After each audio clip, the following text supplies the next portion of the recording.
എല്ലാവർക്കും നമസ്കാരം. പുതിയ ഒരു വീഡിയോയിലേക്ക് സ്വാഗതം. ന്യൂ ഇയറിന് ഞാൻ നിങ്ങളെ ഒരു വെറൈറ്റി പിക്കിള് പരിചയപ്പെടുത്തുകയാണ് ചെയ്യാൻ പോകുന്നത്. ആദ്യമായി നമ്മളൊരു പാത്രത്തിലേക്ക് നാരങ്ങ മുങ്ങിക്കിടക്കുന്നത് പോലെ കുറച്ച് വെള്ളമെടുത്ത് നന്നായി വെട്ടിത്തിളപ്പിക്കുക. ഇതിലേക്ക് ഞാനൊരു 3 നാരങ്ങ ഇട്ട് കൊടുക്കുന്നുണ്ട്. അതിനുശേഷം തീ ഓഫ് ചെയ്യുക. ഒരു 5 മിനിറ്റ് ഒന്ന് അടച്ചു വയ്ക്കുക. വെച്ചു ഒന്ന് ചൂടായി കഴിഞ്ഞു. ഇതിലേക്ക് ഒരു 5 ഗ്രാം കുരുമുളക് ഇട്ട് കൊടുക്കാം. നമ്മൾ നാരങ്ങ എത്രയാണോ എടുത്തിരിക്കുന്നത് അതനുസരിച്ചിട്ട് വേണം കേട്ടോ കുരുമുളക് ഇടാൻ. ഇനി ഇതിലേക്ക് ഒരു സ്പൂൺ വേണ്ട, ഒരു നുള്ള് ജീരകം, ഒരു നുള്ള് ഉലുവ എന്നിവയിട്ട് നമുക്കൊന്ന് ഫ്രൈ ആക്കി എടുക്കാം. നന്നായി ഫ്രൈ ആയി കഴിഞ്ഞു. ഇനി നമ്മൾ തീ ഓഫ് ചെയ്യുകയാണ്. ഇനി നമുക്ക് നാരങ്ങ ഒന്ന് ഈ ചൂടുവെള്ളത്തിൽ നിന്നൊന്ന് മാറ്റി വെച്ച് കഴിഞ്ഞു. ഈ നാരങ്ങയൊന്ന് നന്നായി തുടച്ചതിന് ശേഷം, അതായത് ജലാംശമൊന്നുമില്ലാതെ ചെറിയ കഷ്ണങ്ങളാക്കി നുറുക്കിയെടുക്കുകയാണ് വേണ്ടത്. ജലാംശമില്ലാതെ നന്നായി തുടച്ചെടുത്തു കഴിഞ്ഞു. ഇതിൻ്റെ വിത കളഞ്ഞിട്ട് വേണം ചെറിയ കഷ്ണങ്ങളാക്കി നുറുക്കിയെടുക്കാൻ. നാരങ്ങ നമ്മൾ നുറുക്കിയെടുത്തു കഴിഞ്ഞു. വറുത്ത് വെച്ച മസാലക്കൂട്ട് ഇതേപോലെ ഒരു കല്ലിലിട്ട് നമുക്കൊന്ന് ചതച്ചെടുക്കാം.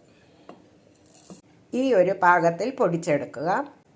നുറുക്കിയ നാരങ്ങ നമുക്കൊന്ന് മിക്സിയിലൊന്ന് പാകത്തിൽ ചതച്ചെടുക്കുകയാണ് വേണ്ടത്. പാൻ ചൂടായി കഴിഞ്ഞു. ഇതിലേക്ക് നമ്മൾ ഈ ചതച്ച നാരങ്ങ ഇട്ട് കൊടുക്കാം. ഒട്ടും എണ്ണ വേണ്ട കേട്ടോ. ഒട്ടും എണ്ണ ഇല്ലാതെയാണ് നമ്മൾ ഈ പിക്കിളൊന്ന് തയ്യാറാക്കുന്നത്. ഇതിൽ ജലാംശം ഒന്ന് വറ്റിക്കാൻ വേണ്ടി ചെറിയ തീയിൽ ഒരു 2-3 മിനിറ്റ് ഇളക്കിയെടുക്കാം. ജലാംശം നന്നായി വറ്റിക്കഴിഞ്ഞു. ഇതിലേക്ക് നമുക്കൊരു 50 ഗ്രാം ശർക്കര ഇട്ട് കൊടുക്കാം.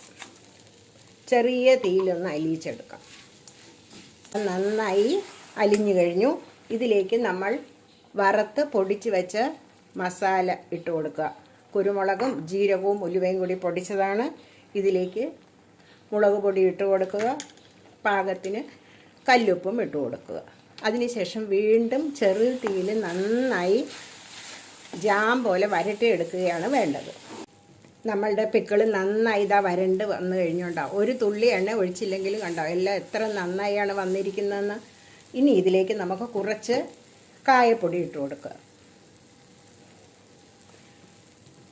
വീണ്ടും ഒന്ന് ചേർത്ത് ഇളക്കിയതിന് ശേഷം നമുക്കൊന്ന് തീ ഓഫ് ചെയ്യാം. അപ്പോൾ രുചികരമായ ഈ സ്പെഷ്യൽ പിക്കിൾ എല്ലാവരും തയ്യാറാക്കി നോക്കുക.